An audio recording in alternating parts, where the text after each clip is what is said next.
¿Qué está haciendo el Real Madrid? ¿Hasta dónde piensan llegar?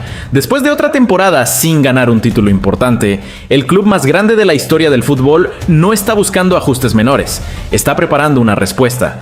Y esa respuesta es tan agresiva que ya tiene a media Europa nerviosa. El Real Madrid quiere su trono de vuelta, y a juzgar por este mercado de fichajes, están dispuestos a hacer absolutamente lo que sea para recuperarlo. Ibrahima Konaté, Marc Cucurella, Bernardo Silva, Denzel Dumfries, y después el fichaje galáctico que cambió todo por completo, Yan Diomandé al Real Madrid. Trato cerrado para que el extremo se una al Real Madrid en una operación que va a superar los 100 millones de euros. El Real Madrid llegó a un acuerdo con el RB Leipzig, dejando una de las declaraciones de fichaje más fuertes del verano. Y lo verdaderamente aterrador no es la cifra, es el jugador que están comprando. Antes de arrancar, si son de los que sufren y disfrutan cada fichaje del Real Madrid, denle like ahora mismo. Y si todavía no están suscritos, este es el momento, porque lo que van a ver en los próximos minutos explica por qué toda Europa debería estar nerviosa. Bienvenidos a Más Allá del Marcador.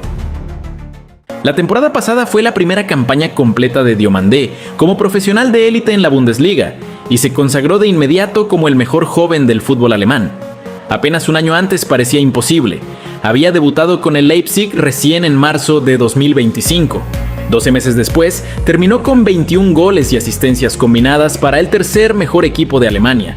Y antes de cumplir 20 años, ya se está uniendo al club más grande de la historia. Eso solo ya les dice el nivel de talento que el Real Madrid cree haber asegurado. Y cuando entienden cómo juega, el fichaje da todavía más miedo. Diomandé no es un extremo explosivo más. Puede jugar en cualquiera de las dos bandas con la misma comodidad. La temporada pasada arrancó principalmente por la izquierda con el Leipzig y terminó buena parte de la campaña destrozando defensas desde la derecha. En el Mundial 2026 con Costa de Marfil, las estadísticas no reflejaron del todo su nivel, pero el rendimiento de fondo fue sobresaliente. Solo en la fase de grupos generó 10 ocasiones de gol para sus compañeros, pero la falta de puntería de los suyos hizo que esas oportunidades terminaran en una sola asistencia. Los números no cuentan toda la historia. Sus mayores virtudes son mucho más difíciles de medir. Genera superioridad numérica constante contra bloques bajos, su intensidad en la presión tras pérdida es incansable. Su toma de decisiones en el último tercio es sorprendentemente madura para su edad. Es letal frente al arco, rinde bajo presión y ya demostró la mentalidad para adaptarse a la máxima exigencia. En otras palabras, es exactamente el tipo de jugador con el que le encanta trabajar a José Mourinho. Ahora imagínense el problema que esto le genera al Barcelona y al resto de Europa, porque el Real Madrid ya puede alinear a Kylian Mbappé, Jude Bellingham y Yan Diomandé, liderando el ataque. Una delantera desbordante de velocidad, creatividad, gol y desequilibrio uno contra uno. Sobre el papel, ya tiene todos los ingredientes para convertirse en el trío ofensivo más peligroso del fútbol mundial. Pero acá viene lo que da más miedo. Florentino Pérez no terminó. El Real Madrid sigue sonando fuerte para Alessandro Bastoni. Rodri, campeón del mundo con España, es otro objetivo soñado que en más de una ocasión se mostró abierto a vestir la camiseta blanca. Después está Endrick, cuyo desarrollo podría cambiar por completo bajo el mando de Mourinho. Y quizás la pregunta más grande de todas, ¿qué significa la llegada de Diomandé para el futuro de Vinicius Jr.? Porque esto no es una reconstrucción cualquiera. Esto se siente como el nacimiento de una nueva generación de galácticos. Un plantel diseñado no solo para evitar otra temporada sin títulos, sino para aplastar al Barcelona de Hansi Flick, reconquistar España, conquistar Europa y recordarle al mundo del fútbol quién manda de verdad. ¿No me creen? Miren esto. Para entender por qué este nuevo Real Madrid está aterrorizando a Europa, primero tienen que entender algo sobre el club. El Real Madrid nunca respondió al fracaso quedándose quieto. Cada gran era de su historia nació de una crisis. Empezó en los años 50, cuando Santiago Bernabéu cambió el fútbol para siempre, reuniendo a los mejores jugadores del planeta bajo un mismo escudo. Alfredo Di Stéfano se convirtió en el corazón del equipo, capaz de defender, crear y anotar con la misma brillantez, acompañado por la zurda letal de Ferenc Puskás y la velocidad imparable de Paco Gento. Juntos construyeron la primera gran dinastía de la historia, 5 Copas de Europa consecutivas entre 1956 y 1960. Su obra maestra llegó en Glasgow, donde golearon 7-3 al Eintracht Frankfurt en lo que muchos todavía consideran la mejor final de Copa de Europa jamás jugada. Más de 50 años después, la historia se repitió. Entre 2014 y 2018, el Real Madrid construyó otra dinastía que convirtió a la Champions League en su torneo personal. Cristiano Ronaldo fue la cara de esa era, respaldado por quizás el mejor mediocampo que vio el fútbol. Toni Kroos controlando cada ritmo, Luka Modric generando magia entre líneas y Casemiro destruyendo todo sin el balón. Más el liderazgo inigualable de Sergio Ramos. El resultado, 4 Champions League en 5 temporadas. Cuando esa generación empezó a apagarse, muchos creyeron que la dinastía había terminado. En cambio, el Real Madrid volvió a reinventarse. Entre 2021 y 2024, Karim Benzema jugó el mejor fútbol de su carrera, mientras una nueva generación, Vinicius Jr., Federico Valverde, Eduardo Camavinga y Jude Bellingham, tomaba el control. Llegaron 2 Champions League más, pero los títulos por sí solos no explican esa era. El Bernabéu se volvió algo casi imposible de describir. Noche tras noche, remontadas que desafiaban la lógica. Sin importar el marcador ni el rival, el Madrid se negaba a creer que podía perder, y entonces todo se derrumbó. La temporada 2024-25 demostró que hasta los imperios más grandes se rompen. Mbappé llegó a Madrid, y lo que parecía el inicio de otra era dominante, expuso rápidamente un problema distinto. El retiro de Toni Kroos dejó un vacío que nadie pudo llenar. El equipo perdió su ritmo, su control y su identidad en el mediocampo. Mientras tanto, el Barcelona de Hansi Flick castigó cada debilidad. Les ganó la Supercopa de España, después la Copa del Rey. Y para cerrar uno de los años más oscuros del club, el Real Madrid cayó eliminado ante el Paris Saint-Germain en semifinales del Mundial de Clubes. Si esa temporada dejó preguntas, la siguiente las respondió de la peor manera.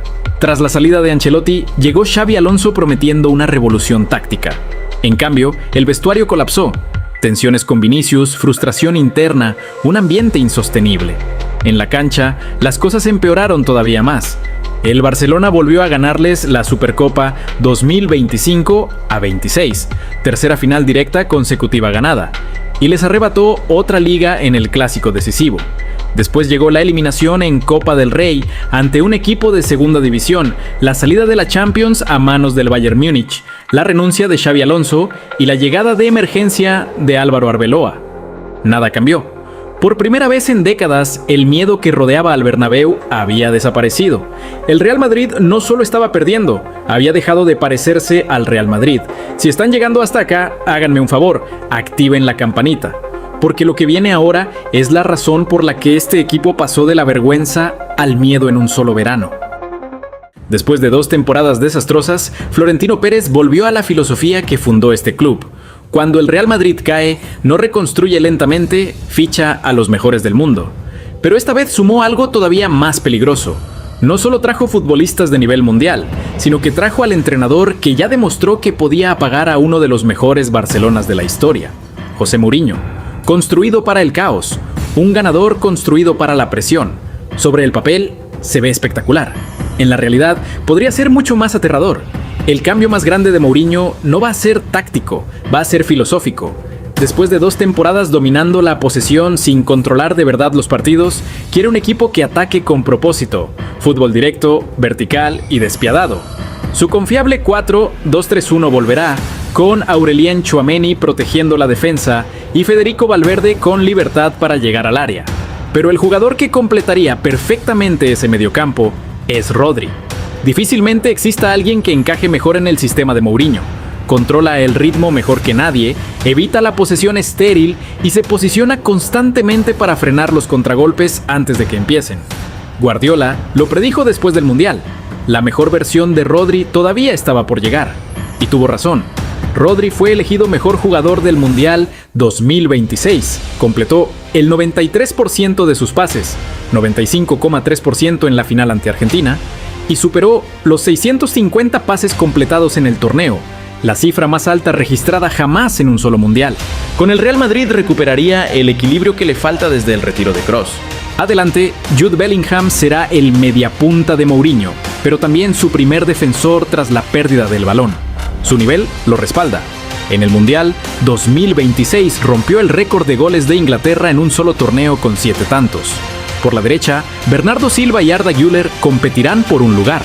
La versatilidad de Bernardo, extremo, interior o mediocampista retrasado, es justo lo que valora Mourinho. Después viene el problema más grande del club, la defensa. Tras encajar 64 goles en 56 partidos, Florentino reconstruyó la saga fichando a Konaté, Dumfries y Cucurella. De los tres, Cucurella podría ser el más importante. Desde que se fue Marcelo, el Madrid nunca reemplazó de verdad esa posición. No es espectacular, pero es confiable, agresivo, inteligente tácticamente y sobresaliente en los mano a mano. Su Mundial 2026 lo confirmó. 8 partidos jugados, España encajó un solo gol, 3 asistencias y apenas una amarilla en todo el torneo. Konaté es otro caso. Físicamente es casi el central perfecto, dominante en el aire, veloz, ideal para línea alta. Pero en Liverpool fue responsable de Costa de Marfil, solo sumó una asistencia pese a generar peligro constante. Pero eso es normal, recién empieza su desarrollo. Y eso es justo lo que lo hace tan aterrador. Si este es su nivel a los 19, imagínense en qué lo puede convertir Mourinho. Y algo todavía más importante, la llegada de Diomandé no significa que Vinicius se vaya. Al contrario, podría hacer al Madrid más fuerte. Pese a los rumores con el Arsenal, Florentino lo sigue viendo como intocable. Y tras cerrar la temporada con 22 goles y 14 asistencias, el propio Vinicius dejó claro que quiere quedarse. Imagínense esa delantera. Por izquierda, Vinicius, mejor jugador de Brasil en el Mundial. Por derecha, Diomandé, mejor joven de la Bundesliga con 12 goles y 9 asistencias. Y por el medio, Mbappé, máximo goleador histórico de los Mundiales, goleador de Liga, Champions y Mundial en la misma temporada. Si esos tres conectan, el Real Madrid podría tener el ataque más peligroso del fútbol mundial. Pero eso ni siquiera es lo más aterrador. Miren la profundidad detrás. Endrick vuelve de Lyon después de aportar 8 goles y 8 asistencias en 21 partidos. Gonzalo García impresionó todo el verano con su movimiento dentro del área. Y ahí está Brahim Díaz, llegando con confianza tras brillar con Marruecos. Por eso el Real Madrid se siente distinto. Esto no es solo un plantel lleno de estrellas, es una nueva generación de galácticos construida para José Mourinho. Y si el Barcelona de Hansi Flick y el resto de Europa ya tenían problemas, están a punto de empezar a tener pesadillas. ¿Ustedes creen que este Real Madrid está armado para recuperar el trono o va a repetir los mismos errores de las últimas 2 temporadas? Déjenme su opinión abajo en los comentarios. Si les gustó este análisis, denle like, suscríbanse y activen la campanita para no perderse el próximo episodio de Más Allá del Marcador.